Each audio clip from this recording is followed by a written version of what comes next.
Hello and welcome back. I'm Steve Clemens, editor-at-large of The Hill. Thank you for joining us for the final session of Work Redefined, our summit on the present and future of work, or as my guest from MIT said, the work in the future. I'd like to thank our sponsors, Nokia, Qualcomm, and Philip Morris International for their support of today's program.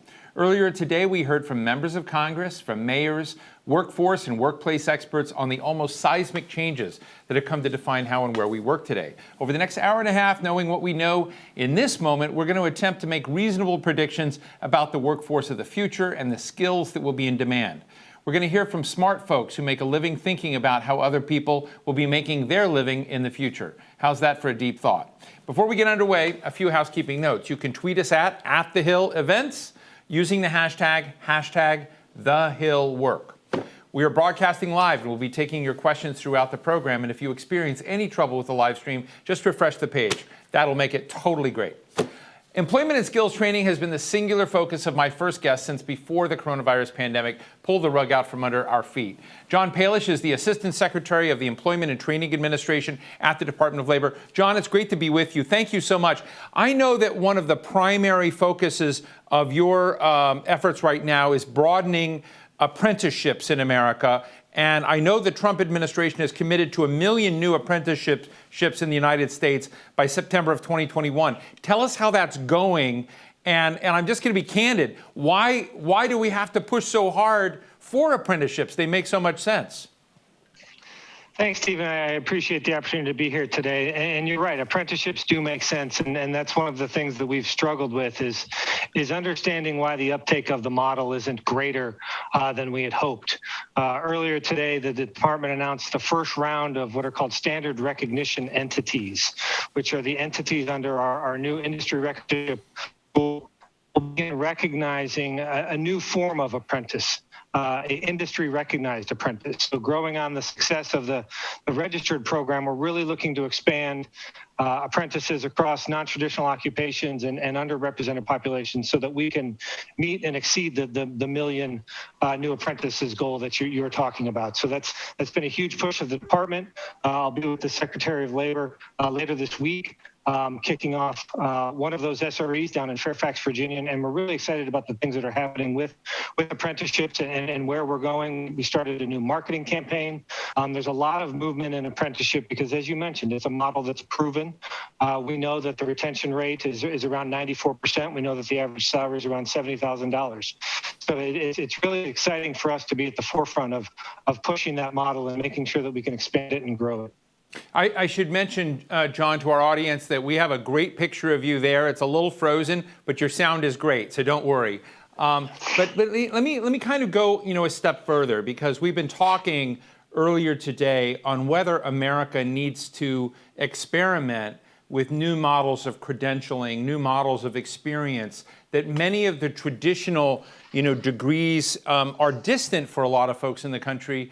And I know that you've been thinking about that. And, for a lot of folks, this is novel. And for me, it's just like so obvious. Why aren't we creating many more pathways to credentialing, particularly with people, who need a second chance in their lives or need to get closer to the real jobs, And so can you give us a little bit of your roadmap about how you're looking at our credentialing challenges and whether education needs to be disrupted in America? Absolutely. We've been talking with our friends at the Department of Education about just that. Well, what are the multiple pathways? What are the alternative pathways that individuals take to enter the workforce?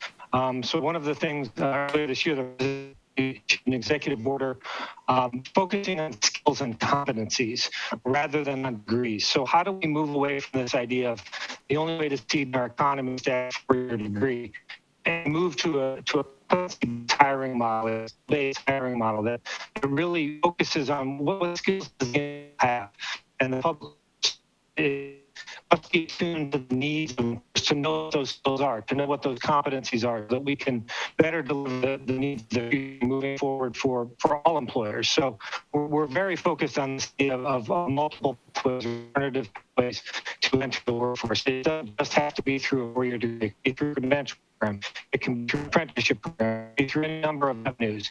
And we want to make sure we're exploring and using all of those the same way we want to explore all possible apprenticeship models to bring people into the workforce. John, our sound is not great, but I'm going to try one more question with you.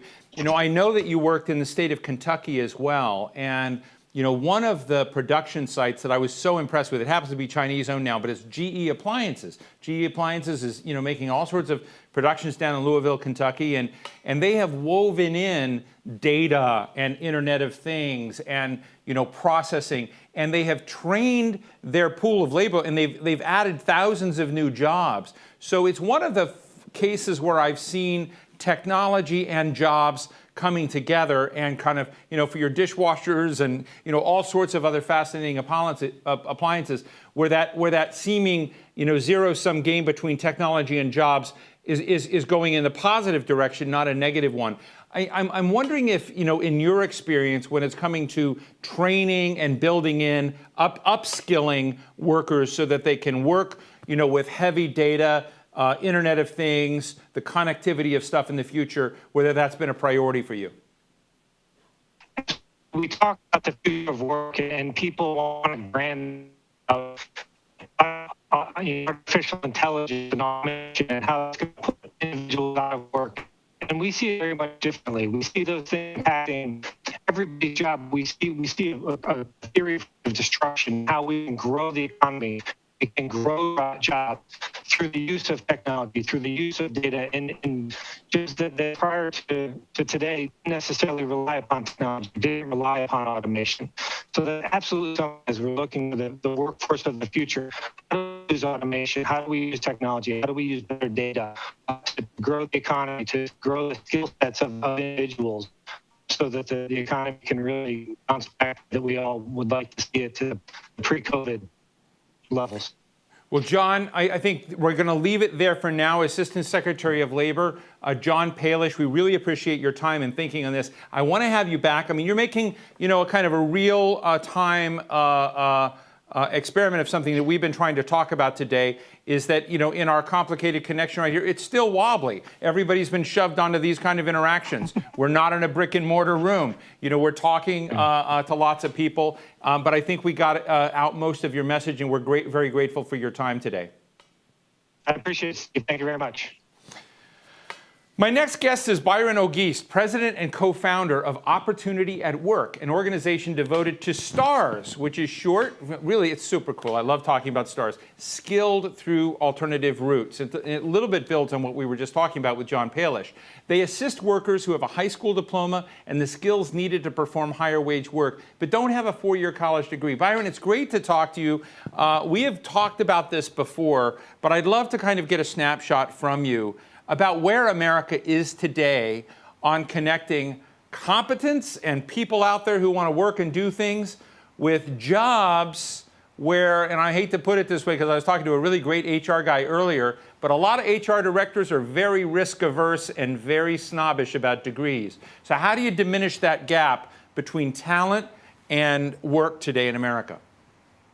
Well, first of all, Steve, there is an enormous gap. And if you look, particularly since the 2008 recession and the way businesses responded to that, in this relatively slow recovery, you saw 70% of new jobs being posted where a bachelor's degree was required, but only 40% of Americans in the workforce have a bachelor's degree. So a 30% gap, that's a pretty big gap, right? That's tens of millions of jobs.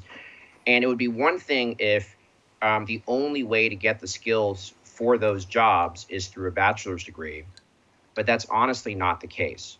One thing we've done at Opportunity at Work in partnership with a number of leading economists and with a team at Accenture is to actually look across the entire labor market and the skills required in these jobs.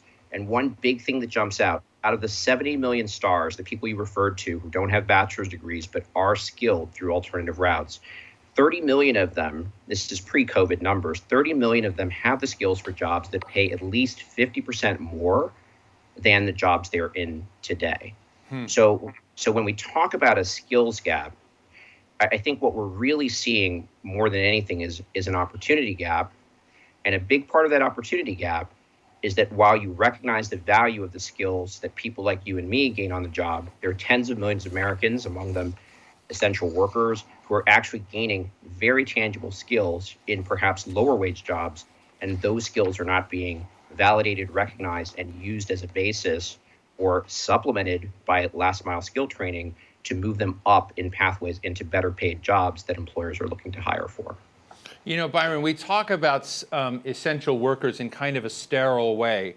We're not talking about where they come from. We're not talking about, these are real heroes, but they are disproportionately communities of color. They're disproportionately low paid. Can you give us a snapshot of that? And let me ask you, has this pandemic changed at all?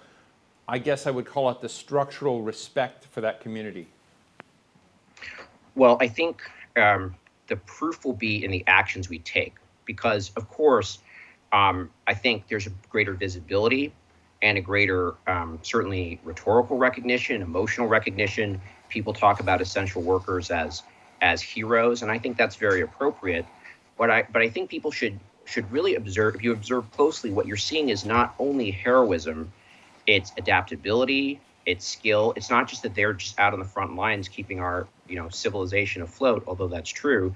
They're having to adapt business processes. I mean, it's very interesting to see the actual skills being brought to bear. And what employers will often say about the college degree is, hey, that's really a proxy.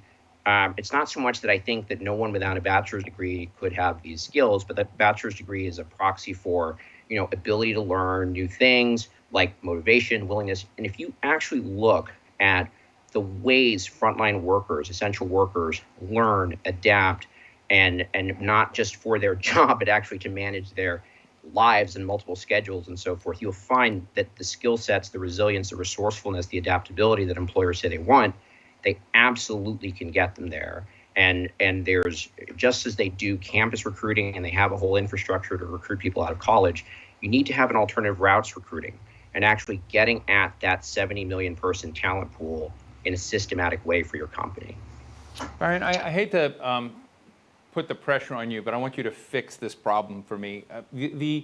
Recently, when we were still having dinners, I had dinner with a president of a top 10 university in the nation, and I was talking about this subject and whether or not these top universities that cost a ton of money and everyone's trying to compete to get in them or cheat to get in them needed to change, needed to become better, and needed to kind of find a way to create norms for continuous education and low-cost education and deal with some of these problems. And this person I don't want to name him, but basically said, no, we need to stay exactly as we are, was very resistant to any kind of disruption or change or shift. And I guess my question is, when you look at the scale of what you've just described as needed, and you look at the jobs gap out there, you look at whether or not we can come up with a different, more nimble form of credentialing for folks, whether that will challenge some of these universities that don't want to change, with multi-billion-dollar endowments and so on. I guess I'm not trying to sort of make a class warfare here, but I do think there's something here about the way in which everyone's trying to go into some places, but not looking at what the broad society needs. Yeah, well, it's a great question, Steve. And look, the practical reality is for, let's say, the top 10 universities, just like for the top 10 companies, they don't actually have to change, right? I mean, I'm sure that person could maintain their business model. Now, the question is whether they should, because the top 10 universities aren't just this little elite corner of higher education. They're exemplars, and it matters for the country. And I think it's very important. But if you look at the 4-year higher education sector as a whole, or even say that the most elite, say, third of it, one of the things that are striking is that while the demand for skilled workers with more math and engineering and all these things, but really, frankly, just higher order learning is grown much faster than the number of seats in selective universities. So in other words, if the answer is only universities are going to provide this skill set, well, then we cannot solve this problem, right? We can't. The math doesn't work. And so that can't be the answer for society, whatever it is for this person's particular institution. But if you think about a number of institutions that are quite selective in a way, but the situation, particularly post-COVID, they are really going to face a choice, because you have universities in this country do two things. One, they educate people. That's a noble calling. I mean, they, in addition to the research function, they educate people. But the other thing they do is they tag them for a certain place in society, right? There is a pedigree screening function that frankly has been weaponized by employers, right? And so now it's not just that a bachelor's degree might give you a wonderful experience in learning. It's that the absence of a bachelor's degree, it's not that is this a tremendous barrier. So what was to be a bridge to opportunity in higher education has now become a drawbridge for those who can't cross it. And there are many, many reasons people can't cross it, including the outrageous expense of higher education, which puts it far beyond many people's reach. So that cannot be the signal that allows you to enter into middle class employment, because it doesn't have the capacity to serve everyone, and its business model is selectivity, which is another word for exclusion. Byron, just to finish up, you and I both know Jim McKelvey. Jim was the co-founder of Square, major successful guy. He used to start out as a glass blower, part of his shtick, and he created a group called Launch Code. And Launch Code was designed to take anyone where they were, elder Americans, folks that had tried to learn coding and they really didn't learn coding, people who had a health hiccup, or even had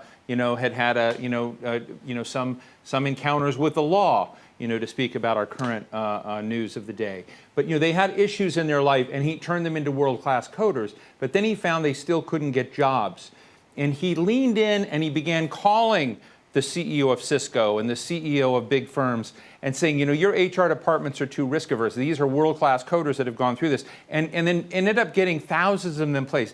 And I'm just wondering, in your experience with opportunity at work, you're a famous guy, and I'm wondering, there's one thing of kind of doing the equation and talking about training people, but even well-trained people may still not have a fluid set of opportunities. Do we all need to lean in more to get those doors opened and just kind of, knock down the wall so that people get a better chance? Well, we absolutely do, Steve, need to lean in there. And interestingly, where Jim and Launch Code got to, that's where Opportunity at Work started. Because the fact of the matter is there are actually a lot of great organizations around the country that can train, right? I mean, we have a lot of competency to educate people, to develop them, and in many sectors. Some of those are nonprofits. Of course, the higher education system, including community colleges. Some of those are apprenticeship programs. Many of the skilled trades labor unions in healthcare have extremely good programs. So the training capacity is there. I think a huge thing is the way hiring works. When companies talk about a skills gap, you have to remember that there's tens of millions of people who they pay tens of millions of dollars to screen out and to not see what skills they have prior to the point. So that's the thing. Pedigree bias is hardwired in applicant tracking systems. So in other words, if you don't have a bachelor's degree, you're screened out before your skills are assessed, not after. And therefore, this talent is being overlooked. And there was actually a particular person at Launch Code who was a Launch Code graduate, a big success story. Her name was Lashana Lewis. She's from East St. Louis. Tremendous person who I've gotten to know over the last 5 years. And the thing about Launch Code there is she was one that Launch Code didn't train. What they did was they talent scouted her and they vouched for her to the business community in St. Louis. She was hired by MasterCard. She went on to do great things. And my last event before lockdown had Lashana as our guest in a panel discussion. And she said something that I will never forget.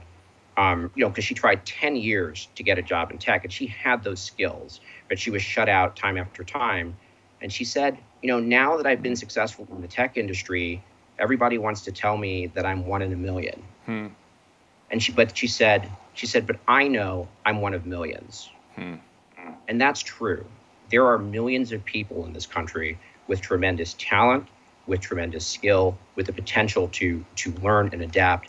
And in shutting the door on them, we are not just harming, it's disastrous for equity, obviously, and for opportunity, and it's a very un-American thing. But it's also very bad for innovation, for productivity, and for the actual work we need to do. Because Right. at the end of the day, it's not a favor to do something to someone, you get to give someone a job who has the skills. Work is solving problems. We have a ton of problems to solve. There's a ton of work to do, and we need a system that's better at converting people's energy and talent and passion into doing that vital work that we Right. need for economy and society. Well, Byron Ogist, I'm so grateful for the work you do. It's been an honor to have talked with you many times about this, but thank you for sharing this and for all the work you're doing with STARS. We should all, take a look at the STARS you're working with.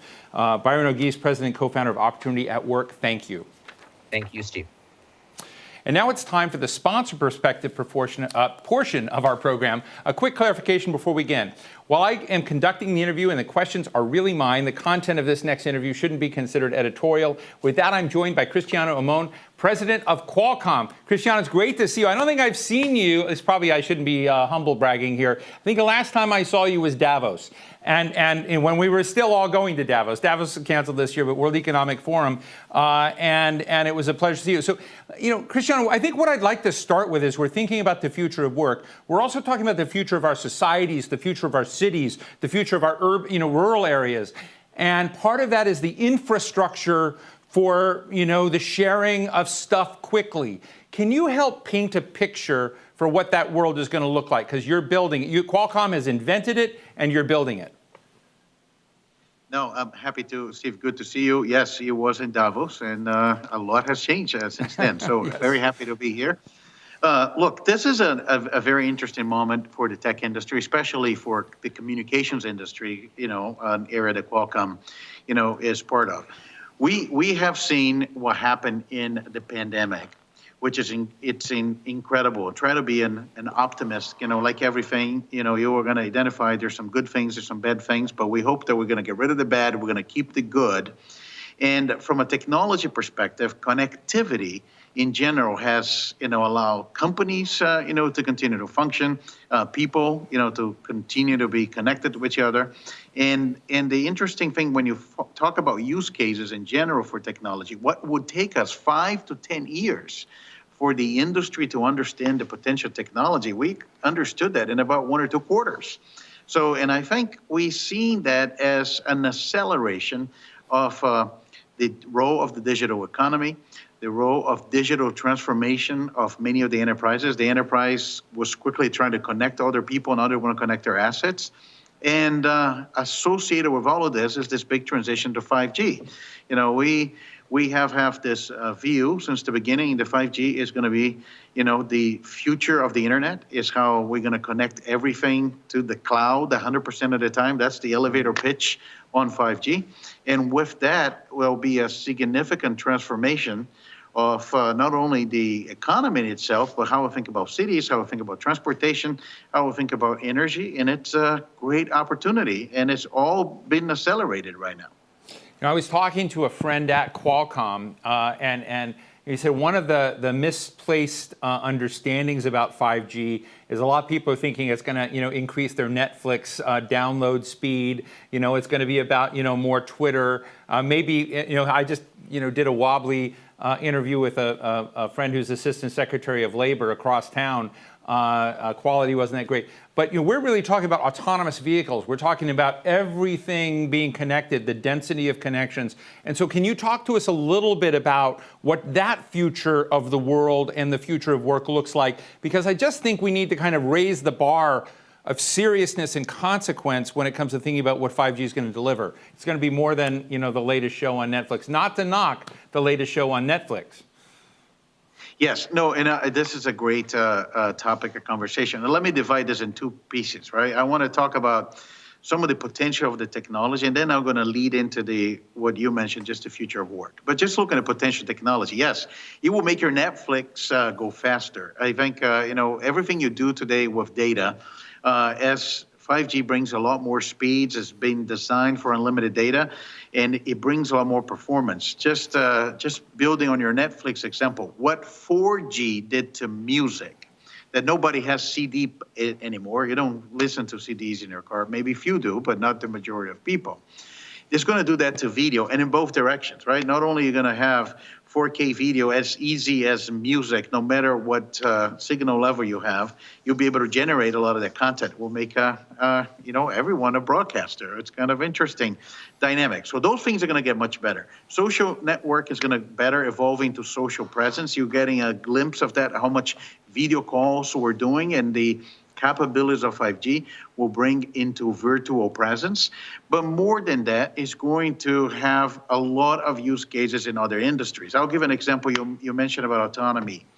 The car is a great example of that. Just think about that, of the potential is.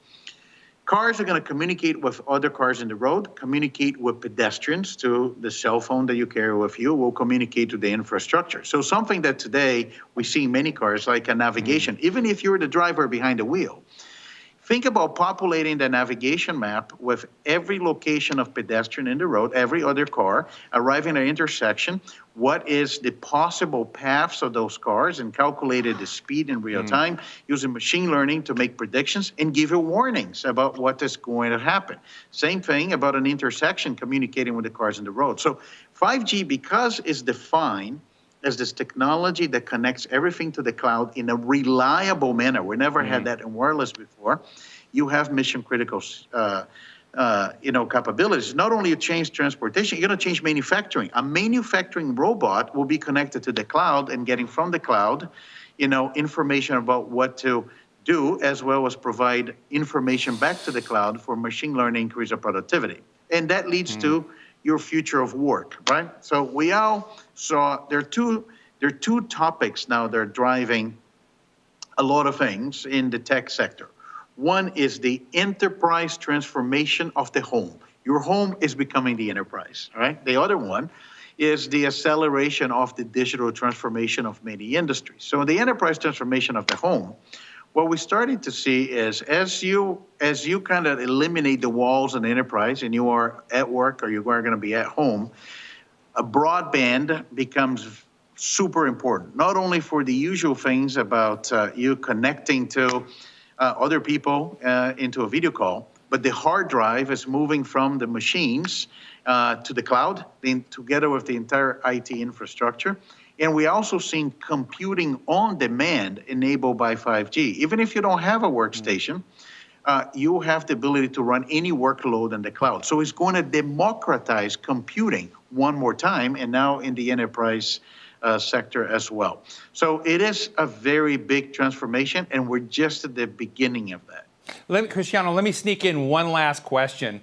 I am a big fan of your museum. I think it's Museum of Innovation at Qualcomm's headquarters in San Diego. I love it because it's got your successes and your flops, but it goes back to Motorola handsets and all different kinds of handsets. But I mean, you basically kind of show, here's all the stuff we cooked up. Some of it was big and some of it was not successful. And I think it's a really great lesson about how technology advances and moves in. We recently had a great chat with the Chief Technology Officer of Atlanta, and he made the comment, he says, you can't become what you can't see, and technology is often that bridge. If you go back in time, you see the different bridges you built. So, I look at you as a guy looking into the future, a little bit more around the corner than the rest of us. Can you share anything about what you see in technology, what you're developing, to share with our lay audience, who don't necessarily see the future, what that's going to look like?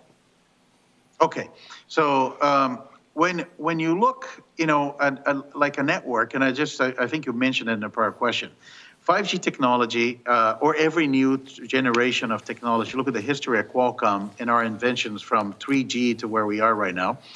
It takes a decade at least for every generation of technology. So we're going to see, for example, within the next few years, this technology is going to get mature. It's going to be deployed everywhere. And one thing that is going to come with this, as we think of the future, and you can see the implications on the economy, in social, you can see the implications in how we connect to other people, it will be the next computing platform. So today, you look at your smartphone and you can do an incredible amount of things with your phone. It's probably your inseparable device, but it's somewhat limited by the size of the screen. With 5G, you can build devices that look like like eyeglasses like this. And humans will use this. Humans been using this for a while. And you think about having cameras connected to 5G, and everywhere you go, I can look at you. Immediately I can go to the cloud, go to LinkedIn, go to Instagram. I find who you are. I find interactions I had with you. I look something I'm interested. I do a search on this, superimpose the images, and I can have a hologram of somebody right in front of me as we connect physical and digital spaces. This is no longer a technology challenge. It's just going to come as 5G gets maturity, and we're going to see the next computing platform and a number of services yet to be invented. And I'll finish this answer by telling you, when we did 4G, we have everybody on their BlackBerries sending emails to each other saying, who needs 100 megabits per second? Nobody needs this, right? And look at the smartphone revolution. So 5G is going to be no different. Many things are yet to be invented. Well, Cristiano, I want to just say this. I hope you're, get me on screen, folks. Get me on screen. Okay, so I'm very available for beta testing for that, for the glasses you're going to develop. So keep me in mind. So Cristiano Amon, president of Qualcomm, thank you so much for joining us today and sharing your thoughts and your vision of the future, and for supporting today's program. My pleasure. Good to see you again. Thank you. And now I'm joined by three women who are pioneers in the field of education, working to ensure it meets the needs of our changing workforce and our changing world, and solving some of the disparities out there in a big way. Dr. Courtney Brown is the Vice President of Strategic Impact at the Lumina Foundation. I love Lumina Foundation.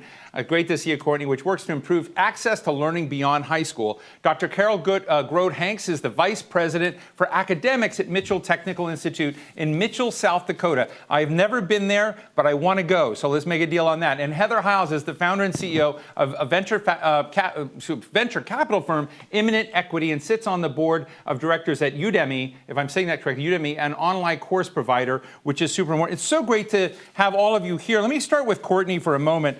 We've been talking today about the future of work, right? And there's technology that's driving us there. We're in the midst of a pandemic. It's hitting different communities differently. And even before this storm hit, we had a lot of unevenness and wobbliness in the way in which our educational infrastructure was getting talent to the jobs that are out there. What do you think? What is the biggest needles, so the biggest parts of this that you feel need to be moved from your work? And I love what Lumina does, but put the map out there for people so they can understand the challenges. Yeah, absolutely. In 2008, we set a goal for the nation that by 2025, 60% of Americans need a high-quality credential or degree. And that was based on labor market predictions that 60% of the workforce would need to have these credentials in order to have a strong economy. Right now, we sit at about 51%. So it's nowhere near where we need to be. And part of that problem is an equity issue, where we see that while 48% of whites have degrees, only 24% of Hispanics and Native Americans do. We have to do better to ensure that everyone in the U.S. has the ability to obtain these credentials so that we can have a much better informed economy to move not just today's jobs, but tomorrow's jobs. Thank you. Let me jump over to Heather for a minute. Heather, you are right at the nexus of so many elements of online education and learning, and I'm a big fan of that world that you're in. In fact, just the other day we did a program, a different level of thing with Sal Khan, and kind of looking at what Sal Khan and Khan Academy has achieved. And I just don't know why we're not doing this everywhere. So can I just ask you, as you describe for us a little bit about your work, what are some of the uptake challenges? Because I find it obvious that we can all, if we get the ethic right, the norms right, the discipline right, that it's a little bit like the Matrix, where you can plug in, okay, I can go fly a helicopter. Maybe it's not that easy, but I sort of think there's a resistance, and I'm trying to understand what that resistance is. Steve, that's a great question. I've been struggling with that resistance for literally 30 years now, as I've been developing women formerly on welfare, helping them get trained for jobs through online courseware. We worked with a company back in the day called Digital Think, and they built the first e-learning solutions. Fast forward to today, I for the last year, I spent time standing up the first online statewide community college called CalBright. And really it was meant to serve underemployed people, to give them skills so they could compete and participate in the new economy. I think there's been a lot of resistance because people don't like change, unfortunately. So I think a lot of people have been afraid of putting too much content online and not having control over it through degrees and through certifications. But what we know is there's a massive lag time even between the period of putting something into a certification system versus learning the skills real time. What's so exciting about Udemy is that there are, people all over the world, over 35 million people who are actually able to learn courses, whatever they need to learn, whatever skill they need to learn at an affordable price right when they need it and get on about doing their business. And we've been able to serve over 7,000 enterprise customers, companies, many of them in the Fortune 100, who are helping people learn new skills so that they can do new jobs in their existing companies. And that's really the way of tomorrow. We could talk about politics and government and all the things that prohibit or slow innovation.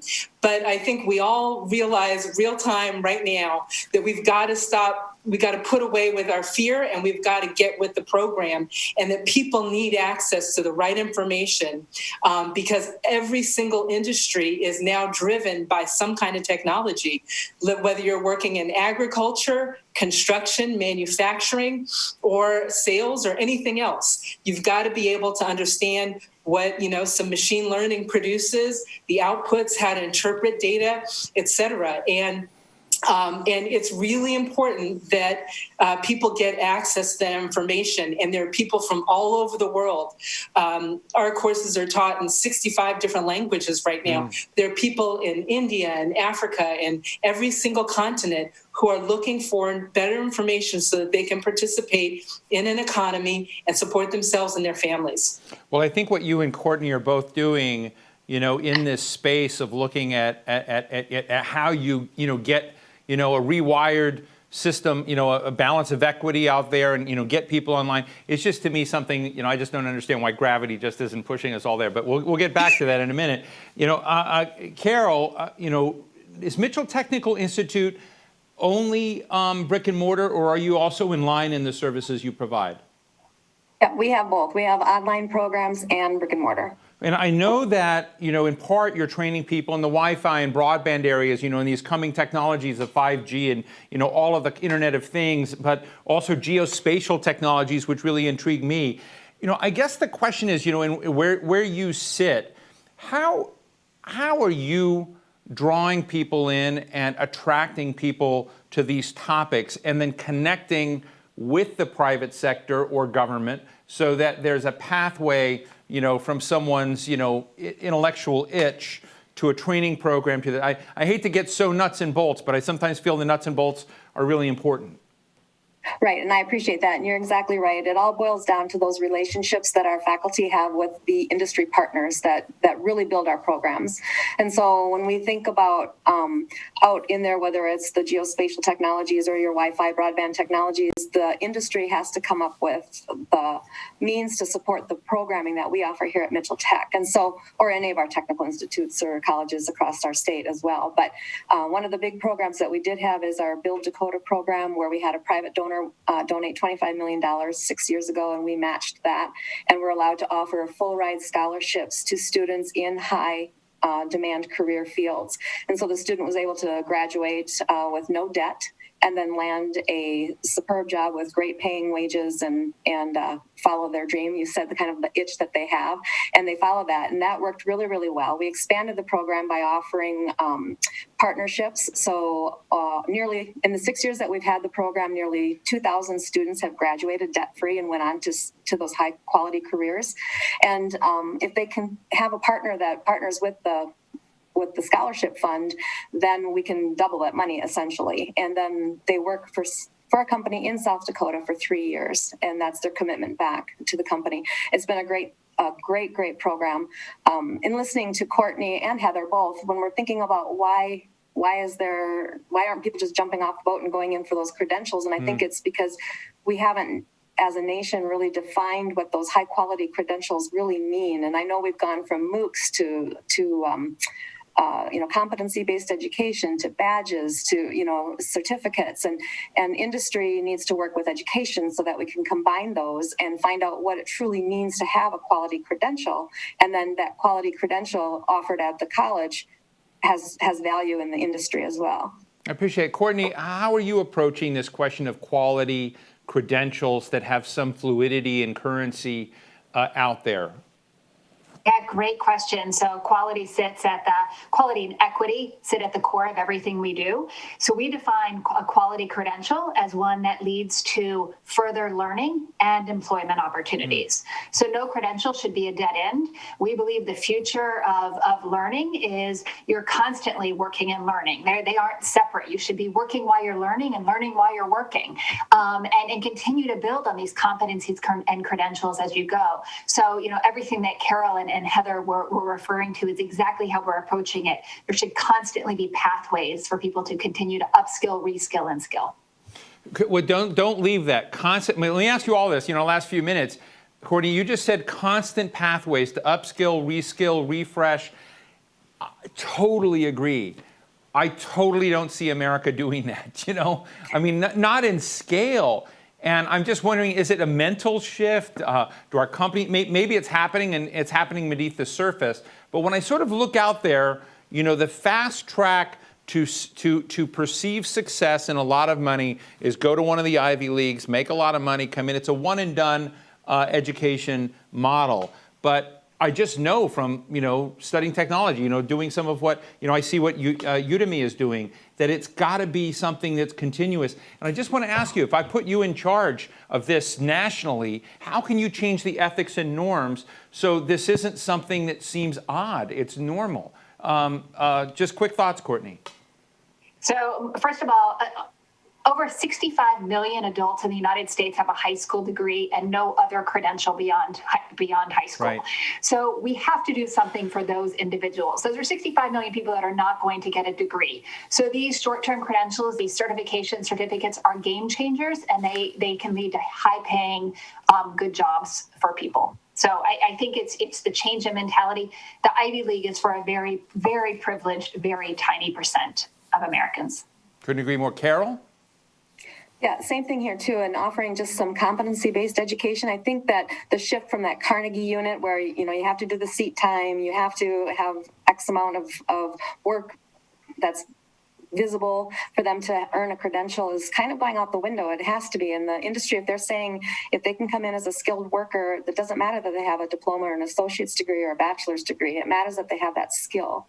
And so we continue to look at different opportunities too, and pathways and career ladders, so that, like Courtney said, they can either graduate with that certificate and go right to work, or they can reskill and continue to have learning opportunities throughout their lifetime that add value.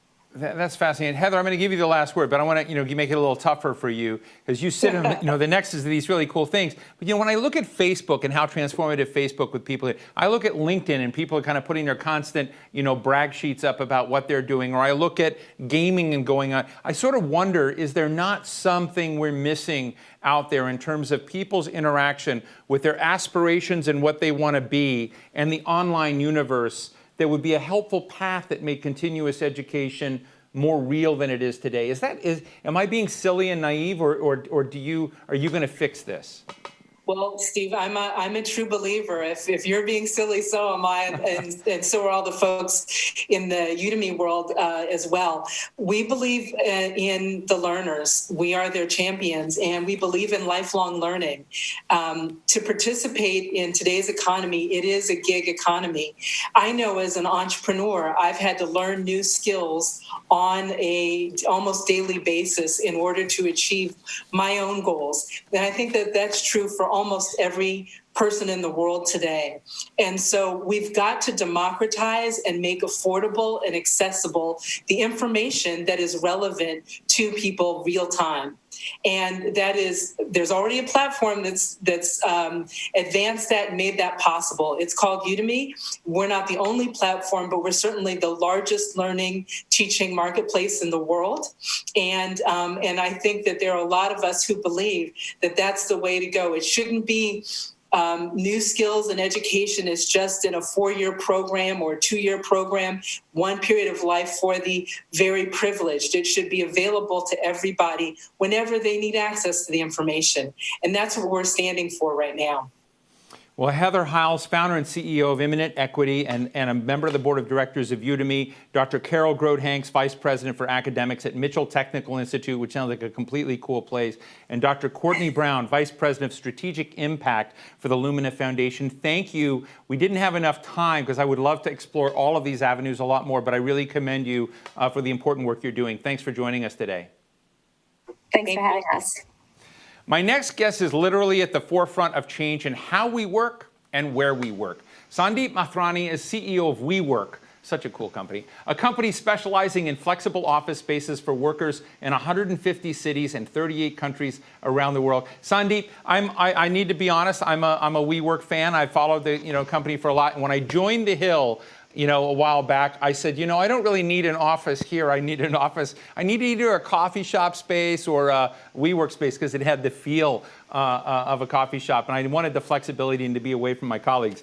But anyway, that was a little bit too much personal stuff. But I guess right now, as we talk about people, we also need to talk about environments. We need to talk about, how a franchise or how a network of people are going to operate. And you have that environment in which you're trying to put out there. So what is the new norm as you see it today? First, thank you for having me, Steve. I really appreciate it. Happy to be on your show. Effectively, it's dynamic, right? It's dynamic because it's constantly changing. What may be today's new norm that we think could change again tomorrow. And so we're adjusting dynamically, which is why WeWork's sort of new mantra, always has been the mantra, is that we're a flexible space provider, flexible office space provider. And what I found interesting, I was listening to the previous show a little bit, is that we actually pivoted during the pandemic to servicing universities to provide online education for students who cannot come from various countries to America, and American universities, thereby providing their online education to locations within WeWorks.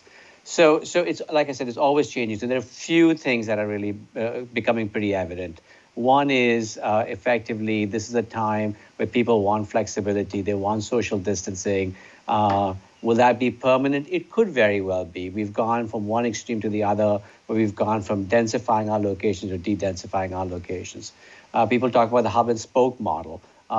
Is that a short-term phenomena or a more long-term phenomena? Because the spokes could be closer to where people live, and they can come to the hub for collaboration and innovation, which is what makes America great. And the spokes can still be an office environment because our productivity is failing. It is going down. So as much as this work from home phenomena was good for the first 90 days, over the last 90 days, it's actually started to decline from a productivity perspective. So effectively, I do believe that over the next 18 months, there will be a change. And because I don't really expect, I think we have to all be more realistic, and we're not, that effectively to get back to some level of normalcy is going to take time. Even if there is a vaccine in the next 90 days, by the time we give it to all the people and people feel comfortable, it's going to take much longer than we think. It's going to provide a sign of hope, but to create some level of normalcy. So in the next 18 months is a long time to have strategic, changes in the way people work. So I do believe that the team is going to be flexible. The team for, employees are going to be, you come into work, 3-4 days a week, you work from home 1 or 2 days a week, or you work from a spoke a few days a week, you come in for collaboration. And I think, we're going to see that word play out.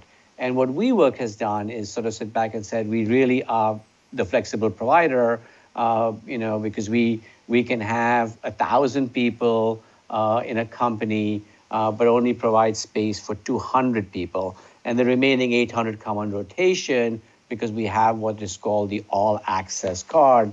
And I'm trying to look for mine. It's on some phone, but it's pretty amazing. So we have this card called the all access card, and we're able to provide that level of flexibility to the customers.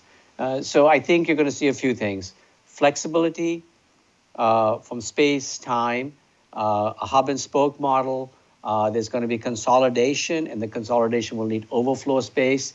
And you made a little bit of a crack on the coffee, and I have the reverse crack, which says you used to go to a coffee shop to get to pay for coffee and get free space. But the pandemic has cut the free space away. So come to WeWork, we'll give you free coffee and you pay for space. Oh, that's a deal. Sandeep, let me ask you. I think one of the, and by the way, about that black card, I'll make the same deal with you I just made with the president of Qualcomm. I'm available for beta testing on any of that if you want. But no problem. $299 a month. I think one of the interesting questions I have now about where we're at as a society, and I'm sure with the size and scale of what you have, not only in the United States, but globally, you have a feel for the itchiness of people about where they are. We're talking a lot today about working at home, but I know that myself, I'm working in a studio right now. There are some people, that need to find somewhere to get to, for sanity or for, even real work reasons. But what is your, if you were kind of put it on 1 to 10 about where we are in America, about the demand to get back to some kind of workplace and break out, where would you put us right now? So I will say this to you, that the millennials and the Gen Z, 81% of them want to come back to work. 60% of them actually think Zoom calls are ineffective because they're unable to lean in on a Zoom call. And they don't want to be known as a Zoom generation. And these millennials and Gen Zs generally live in urban areas. And in their urban areas, they don't have the ability to work from home. They don't have the physical space. They don't have the right resources. So I would sort of sit back and say, if the business leadership allowed us to come back to work, you will start to see 60 to 70% of the people will return to work in a 30 to 45 day period. It'll take a little bit of adjusting. They want to come and make sure that the space is de-densified, there's enough sanitization equipment, and there's clean air. And once they taste it, they'll come back. We've been open since June 26th, and about 70 to 80% of our people come in every day. And the first time they come in, they're sort of amazed. And I was just meeting with someone, walking the hallways, and this person came to me and they said, the energy is back in the building and it feels so great. I'm so grateful to be here. So I would sort of sit back and say that the desire to get back is a lot more than we think it is. And I would say that if we can do it safely, like it is in Southeast Asia, and we adjust to the new normal, wear your mask, wash your hands often, keep your social distance, and business leadership instills that sort of way of the new normal and a behavioral change. I would say where we are is probably a 2 or 3. If we open it up and allow people to come in so they can taste it, we'll probably be at about a 6 or 7. That's fascinating. One other thing is, I snuck in on an off-the-record basis, and I won't divulge anything, at a big WeWork annual meeting, 5,000, 6,000 employees in New York. So I learned a lot. And one of the things I learned is not only did you have these workspaces or WeWork spaces, you were transforming incumbent companies that were these are my words, that were kind of bland, uninteresting workspaces. You'd go into the KPMGs or the IBMs and make them cool. What are your insights about not only making these enterprises cool, but also healthy? And we had a person on earlier today who's developed Fulton East in Chicago, who's talking about all these new interesting methodologies, thermal sensors on elevators, air PHX or air fix in the ventilators and this. And I'm just wondering whether you have any insights in how to think through, a kind of safer, healthier infrastructure in office space. So I think the playbook is actually out there because now we know a lot about this pandemic, which we didn't know, even 6 months ago, right? So we understand social distancing, we understand, sanitization, we understand deep cleaning, we understand, like you just mentioned, air filters. So effectively, almost all the spaces have been retrofitted, not only in our portfolio, I will say for sure our portfolio, but of all the other, if you went to JP Morgan's office or you went to Citibank's office or you went to any of these larger corporations, they've actually, taken the best of the best and inputted it.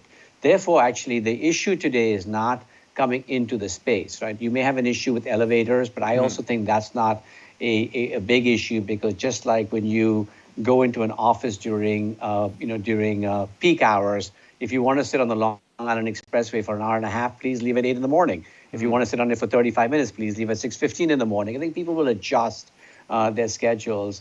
But the biggest issue right now we have is public transportation. I think there is a fear in urban cities, okay, of going into public transportation. And so effectively, I would say on the office side, okay, most companies have inputted that. We all do, temperature checks. You walk into a headquarter building, we have an automatic machine, you just keep walking. We do, obviously, you trace within the building. We do send out a questionnaire every morning. So it's an honor system, but at least it makes you aware that if you have a cold, please don't come in. And in the olden days, we all came with colds and we gave 10 of our colleagues the cold and none of us thought about it.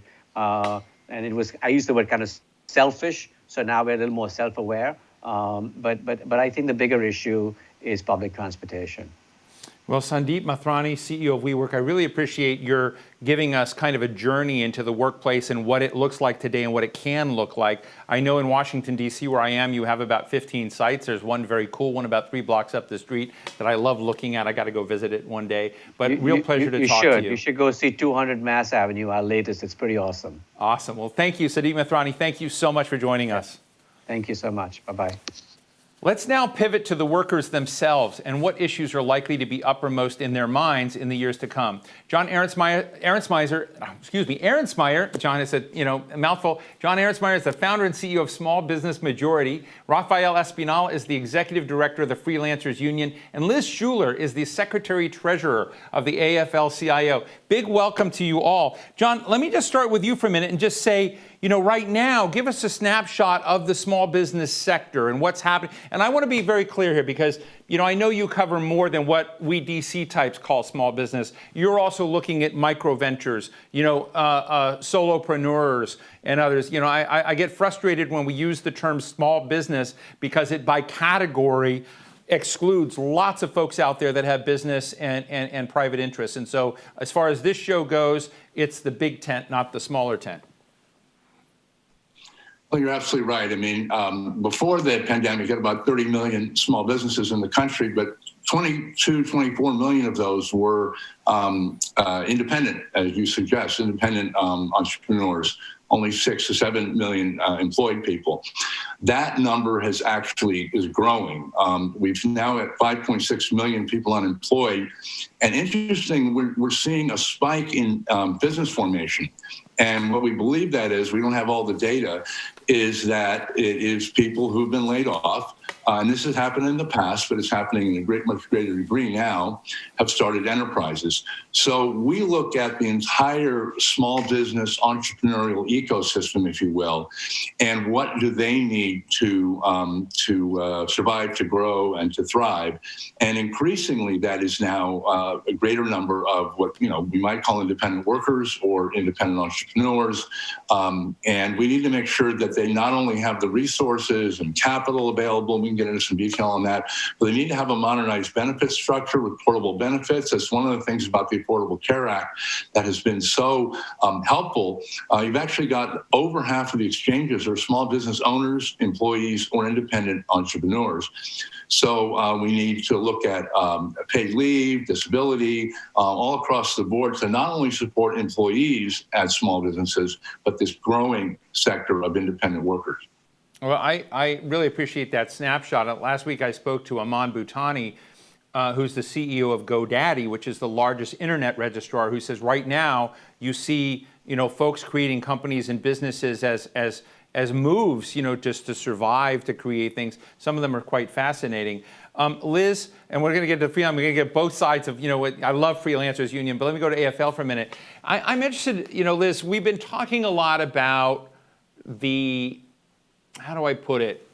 The environment we're in today, COVID, what technology is doing to all of us today. We've not been talking as much as perhaps we could if we had, a week to do this program, about the social contract for workers. And I'd love to talk to you and Raphael about that, about where the ball is being dropped. And as you look ahead, because we're not going to there's been permanent damage done to this economy, permanent job loss. And when I talked to Richard Trumka last time, Rich, made very clear to us that we're undercounting the numbers for a lot of reasons in that. So I would love to hear from you where you think, to get the future of work right, where does the social contract with them need to be shored up? Yes, and Steve, thanks for having us on this show, because the working people of America need a voice in this debate. And we at the AFL-CIO, we're representing 12.5 million workers and 56 different unions throughout every sector of the economy. And as we know today, every job is a tech job, right? We've seen what the yawning levels of inequality in this country look like. And pre-COVID, we knew it was there. And then, of course, COVID has only exposed the cracks in our economy that were already there prior to COVID. And so we do need a new social contract, and we need an economy that works for everyone. And so we think coming out of this pandemic, we have the ability to make choices, policy choices, to rebuild the economy in a way that's fair and works equally for everyone. Technology is not something that just falls from the sky. This is about choices, and we can choose right now to put policies in place, the guardrails, if you will, to make sure that the benefits of technology, the productivity gains we see from technology, are actually shared by working people so that we can all prosper and we can all thrive. Before I leave you, Liz, part of the deal that as I understood it, of lowering the corporate tax rate in America, repatriating money from abroad to come in here, was to sort of promote more investment in infrastructure in the country. We haven't seen as much infrastructure investment, but there's some people like Ernie Moniz have been promoting things like an energy jobs coalition of looking at next generation, energy, cleaner energy, but hiring lots and lots of people who've been displaced and dislodged in this time. And I'm just interested in whether it's a little WPA-like. We also had both Republican and Democratic members of Congress on today and saying it's an outrage that we don't have every home, every school, every child, every business connected some way to broadband infrastructure, that the lack of connectivity and that so-called digital divide. And again, I just don't know why that's not a ripe opportunity for a large infrastructure project. So are you at the table with the government at all, or with key players in thinking through some of that? Because we're going to have to do something in the coming years, right? Because there are going to be too many people left on the sidelines. Absolutely. We've been at the table, and we've been demanding that Congress actually make those investments as part of rebuilding our economy. And the HEROES Act was the legislation that we were all behind that had, passed the House and then had been sitting in the Senate graveyard, so to speak. But absolutely, we need investment in infrastructure. And, we've been hearing promises about this for years. And I don't mean infrastructure just in the way of roads and bridges. We want that. We need that investment. As you know, the grade for the United States is, I think, a D+ in terms of our infrastructure. But we also need infrastructure in the way of broadband, as you mentioned. Childcare, in my mind, is part of this country's infrastructure, and we need investment in our childcare system. Nowhere have we seen that more prevalent than in all the parents who are trying to school their children at home while doing their jobs, right? So we need investment in that. We need investment in our education system. So that's the kind of infrastructure that we see. It's top tier, along with our energy and climate approach, because you're absolutely right. We have an opportunity as a country right now to make a decision in how we chart our path forward. Are we going to build a future that has high road, high wage jobs? Or are we going to actually leave more and more communities behind? The communities that need the assistance are the ones in areas like coal country, in West Virginia, where people had good paying jobs and now are seeing their way of life deteriorate and a life of poverty in front of them. That is not America. And in the richest country in the world, we believe we can make the investments to provide a just transition for the people who powered this country for generations, right, and also make sure we have a clean energy jobs economy that is high road, high wage, with highly skilled, highly trained workforce. Well, thank you. Let me jump over to Raphael. Raphael, in the freelancers world, and I just don't know of any model that doesn't see freelancers in whatever tent you want to call that as growing bigger and bigger and bigger. And I'll ask you the same question. Where is our social contract, with those citizens that are contributing their talents? Where is it not falling, not getting to where it needs to be? I think Liz really hit on all of the important points. A lot of people are unemployed. We ran a survey early on through the pandemic and found that over 80% of freelancers were unemployed at the peak of this pandemic, and over 90% expected to lose work as the months go by. And the biggest issue was that there was no social safety net put in place, especially for independent workers, as those jobs started to dwindle. One of the most important things that Congress could have done was make sure that the unemployment insurance included independent workers. It really provided workers with the money they need to get by week, especially the $600 bonus that came with it. But unfortunately, because the $600 bonus went away, we're now again seeing a lot of our members being in dire financial straits because they don't have the money they need to be able to pay their rent, put food on the table. So we are really looking at how can Congress come back to the table and do the right thing? We have to extend unemployment insurance. We have to look at how we can provide health care at a really affordable health care, to all workers. So those are the issues I think that we're going to be talking about as we move forward. Raphael, are we in a position now with, whether you want to call it, money and cash transfers or health care or housing, at some point where, we're talking a lot about technology and what will be, but we haven't talked today about, some of like Andrew Yang and universal basic income. Yesterday I talked to Nobel laureate Michael Spence and James Manyika, who's chairman of the McKinsey Global Institute, and both said, look, there are major strengths to begin thinking about, some level of universal basic income. And in the places where there's been experimentation, people have actually embraced work more. They're in less desperate circumstances, so they've had very positive outcomes. And I'm just interested, does that fall within your purview of what you think we need to begin thinking about? And and I come back to John, would that enable small businesses and entrepreneurs to, create more? I mean, I'm just sort of interested in bringing that into the discussion. Raphael? Yeah, I think it's a very important point. And as was mentioned earlier, we are seeing an uptick of folks turning to freelancing as a way to bring an income for themselves because of the permanent job loss that have occurred. We saw it in 2008, and I think we're going to see it in the next few years as well. There's a big, robust increase of freelance workers. So, ideas like UBI, I think, will be extremely instrumental in providing folks with that safety net that they need to be able to sustain themselves while they build their own business, but also give them the freedom to not depend on a job that they need to hold on to so that they can get the benefits that they think they need to be able to survive in our society. So it really is an idea that is very popular amongst the freelance community, and it's one that we're going to continue exploring to see how we can best position ourselves and support. Thank you, John. Let me pivot over to you. What is the missing piece of that social contract? I know that you're in favor of some form of wage supports during this time of crisis. I know that there's always a mixed feeling out there in the business community, that doesn't want to think all day about what the government is doing for itself or not doing for itself. It wants to go create things and move, other mountains. But, to what degree that social contract with the government and whether it's local, state, or national needs to be rethought? I think we've seen a lot of debate about whether someone's an independent contractor or an employee, and we've seen it play out, for instance, in California with AB5. And our position is that, the world is as it is.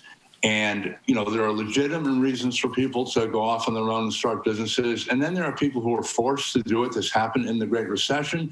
It's obviously happening now with COVID. So our response is, look, we need to have a system. It's in place that's going to support every worker, everyone who's working, and quite frankly, small business owners who are often, working for very low, net incomes. And, try to, if we have a system where there is health care and there is paid leave and there's paid sick leave and there's disability, we can worry a little bit less about whether someone's classified as a W-2 worker or not. And again, for people who want to go out and start businesses legitimately and they have a passion to do it, they need that support as well. There's so much support that bigger businesses have naturally in the system, and we haven't even talked about training, workforce training, and building an employee base that's properly trained. So we want to see that structure there for every worker, for every small business, for every independent contractor. And that's the direction I think we should be going. Well, listen, this conversation could keep going. It's a wonderful, wonderful, I think, deep dive into some of the stress points out there, for real workers and real people and what they need. And I'm so grateful that all of you talked about it. I hope you'll come back and give us updates on things. So a big thank you to John Ahrensmeyer, founder and CEO of the Small Business Majority, Rafael Espinal, Executive Director of the Freelancers Union. And I would say, Rafael, are you enjoying yourself more now or when you were on the New York City Council? It's a whole different experience, but I'm still in crisis mode. So member really of New York changed. City Council, like you, really cool. And Liz Schuler, Secretary Treasurer of AFL-CIO. And I'll just remind people, Richard Trumka, who's now president, used to have her job. So, we expect good things from Liz down the road. I have too much history in my head. I'd be good on Jeopardy. So Liz, Rafael, John, thank you so much for joining us today. Thank you. My next guest is the Director of Executive Recruiting at Google, where she leads the non-tech recruiting team. Her areas of expertise include diversity and internal mobility. She's also the author of a book called Career Mapping, which is all about empowering workers so they can take charge of their professional journey. Jenny, it's great to see you. And how do people take control of their destiny in this turbulent, crazy world where technology's hitting, COVID's hitting? And I sort of feel, and I'll come in with the shtick I started with earlier today, I sometimes feel like we don't give workers all of the kind of skills and toolkit that they need to navigate it, but maybe I'm wrong. So tell us a little bit about what you think they can do in this time. Yeah, and it's interesting. See, thank you for having me, by the way. And I apologize. I'm having some connectivity issues here, so thanks for bearing with me. What do people need? One of the things I spend a lot of time talking to people about, this is inside and outside of Google. People want to know, what can I do to get a job or get to the next level? And to me, it's beyond just a degree. It's beyond just the skills. They also need some coaching, and they need to be able to understand and articulate what their real competencies are. And those are gained any variety of ways. And I work mostly at the leadership level. And so that's a lot of what we talk about. It's how are you going to transfer and pivot take some of the capabilities and competencies that you've developed and possibly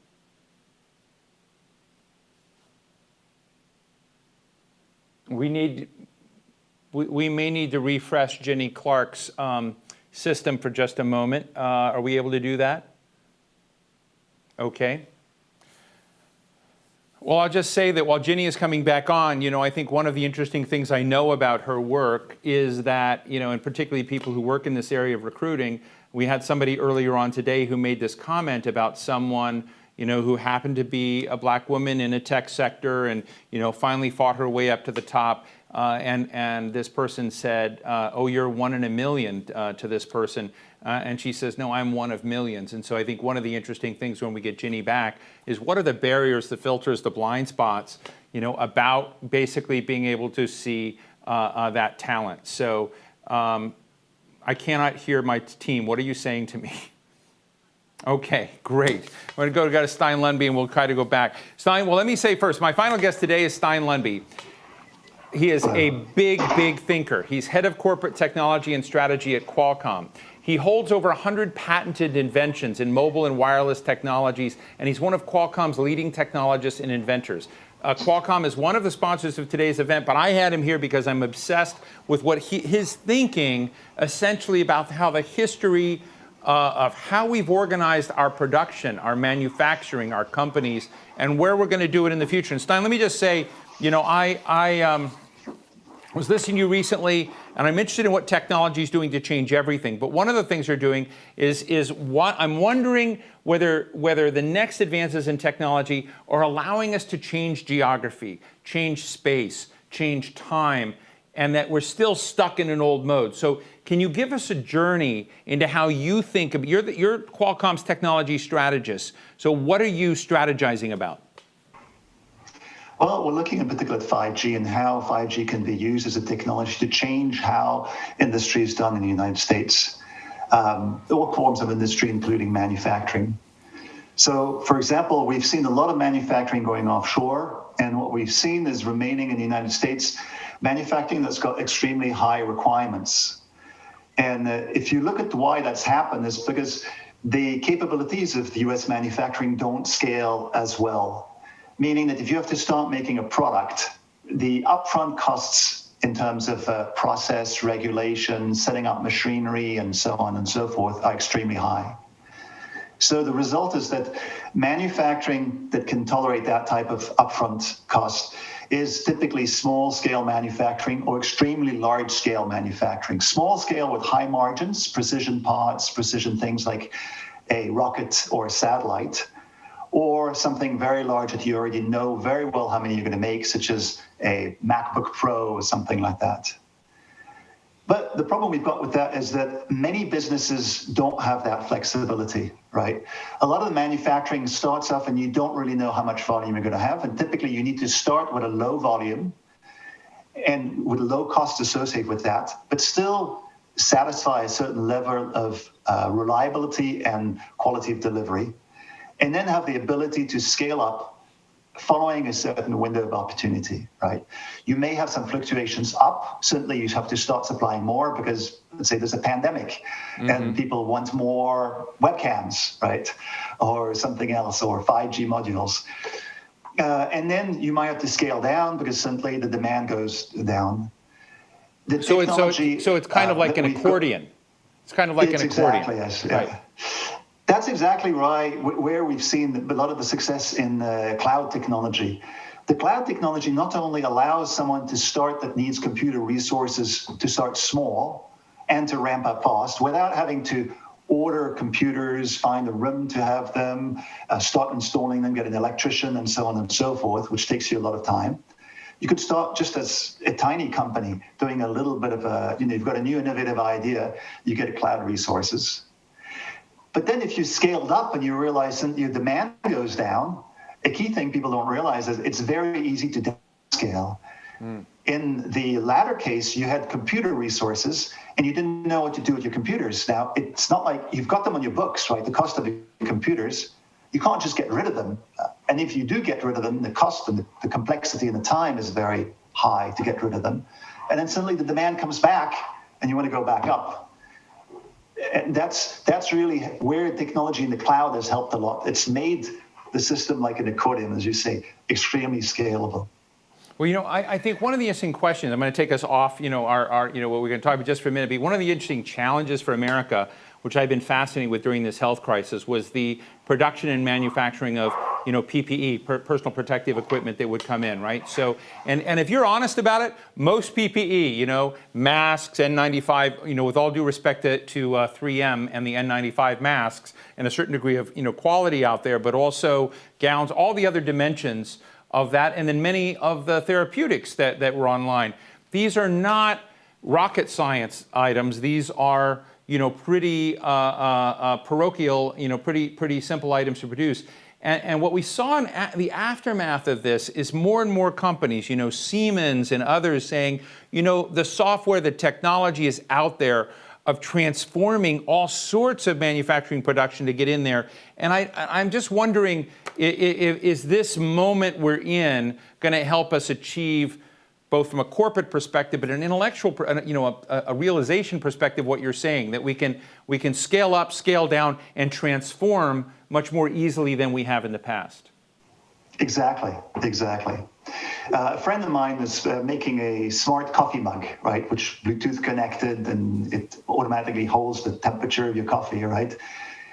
Trying to get it manufactured in the United States is very difficult because you start off and you don't know how many you're going to be able to manufacture. Wait. It's a smart coffee mug? Smart coffee mug?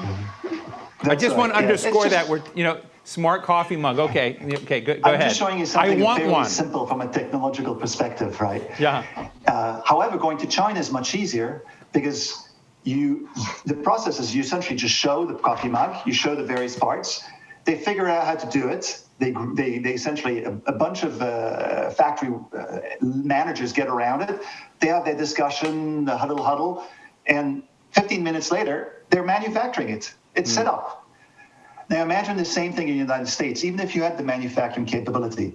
It's a first meeting, it's a discussion, it's a planning, it's a CAD drawings, it's going back, maybe there's some regulation involved you have to go through. The process is extremely complex. Now, the second thing is also the supply chain. So we've talked about the manufacturing and the scaling, right? The second thing is the supply chain. So another friend of mine has got right now actually an idea for a new battery that will potentially revolutionize electric vehicles because of the new technology. He's a professor at the UCSD just close by. His problem is that he would like to start it in the United States, but he's unable to because the manufacturing capability to do it in a small volume doesn't exist. The only places he could go to would be competing against them. There are only 2 centers in the United States to do this left, right?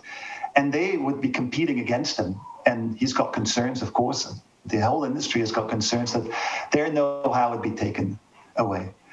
So that's another type of resource that's missing. And in particular, the availability of just-in-time supply, right?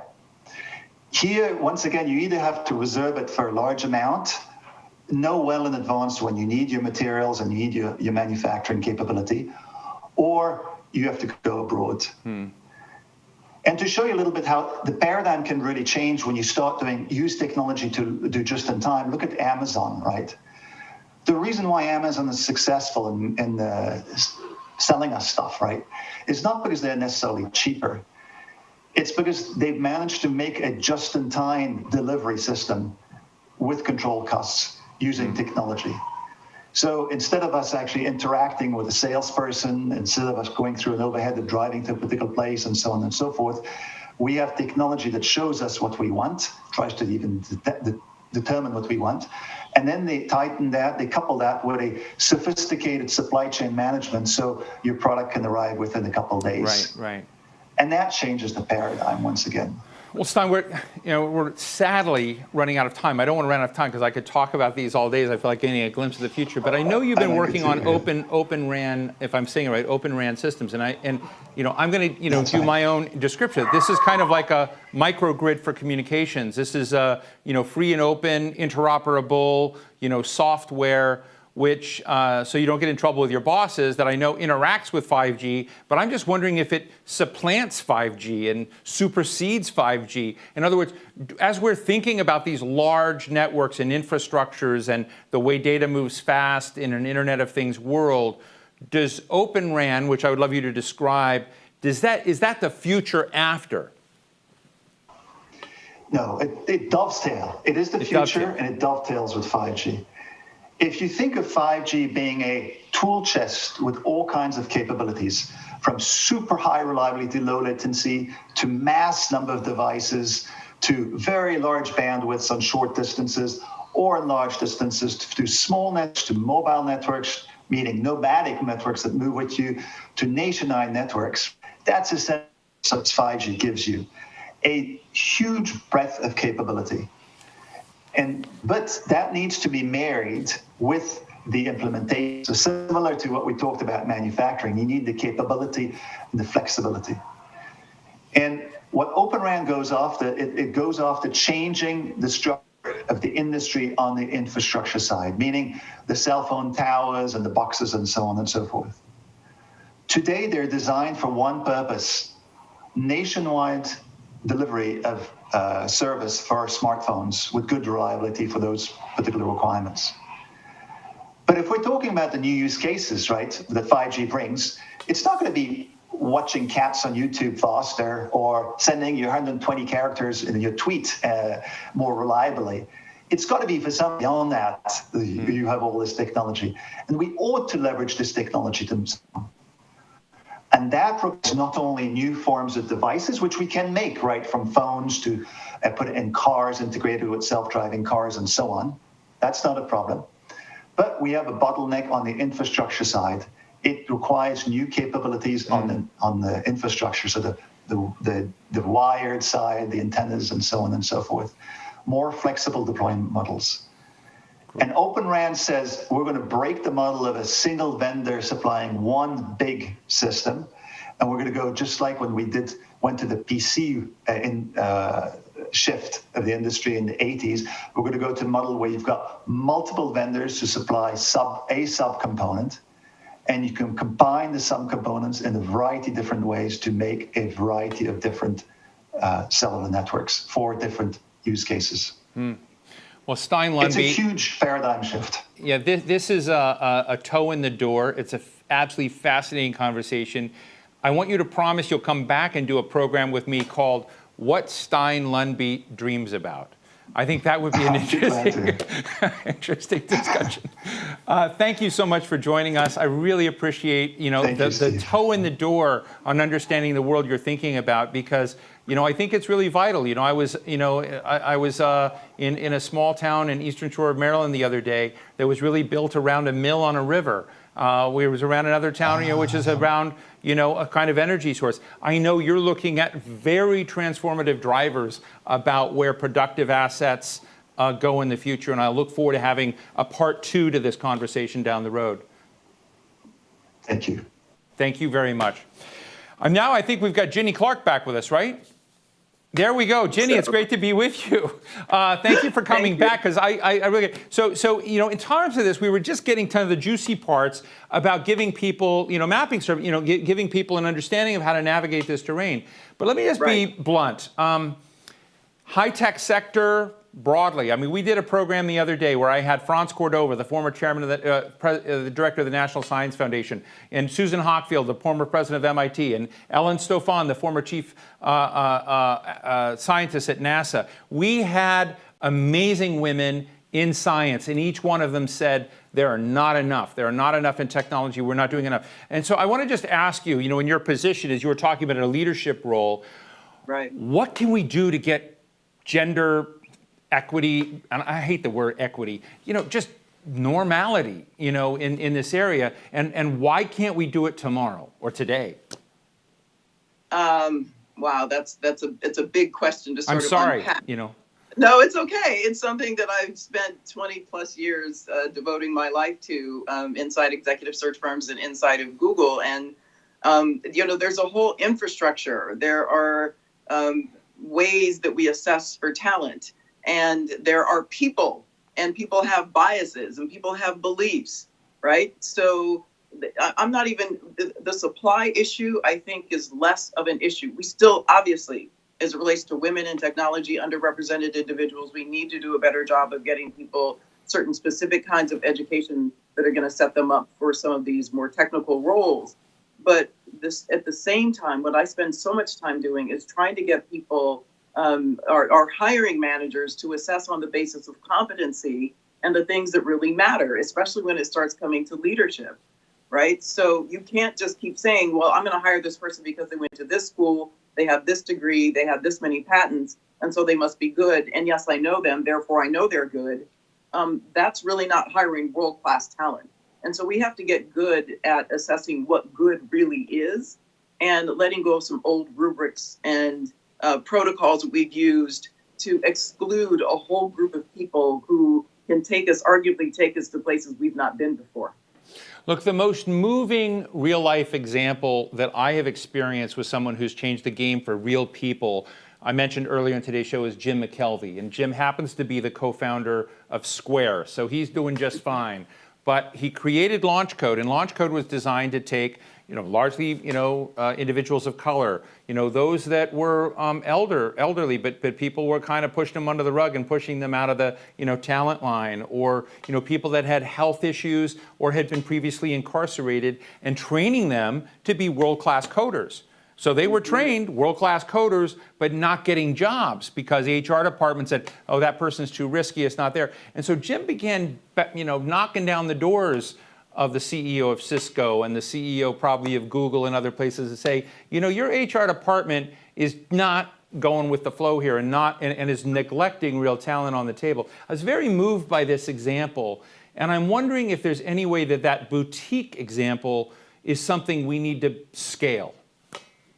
Absolutely, it is what we need to scale, because as you're describing, there are people who have the skills, and now we need to create an organization that is willing to embrace them. And arguably, so many of these companies have had cultures that, by the very definition, are very exclusive. There's a certain way that you have to, forget about the pedigree for a moment, but a certain way that you have to look. That's been loosened up considerably, especially in tech.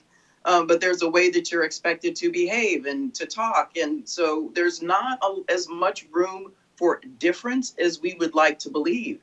And that's some of what we need to address, in addition to what is the perceived skill gap in this whole conversation.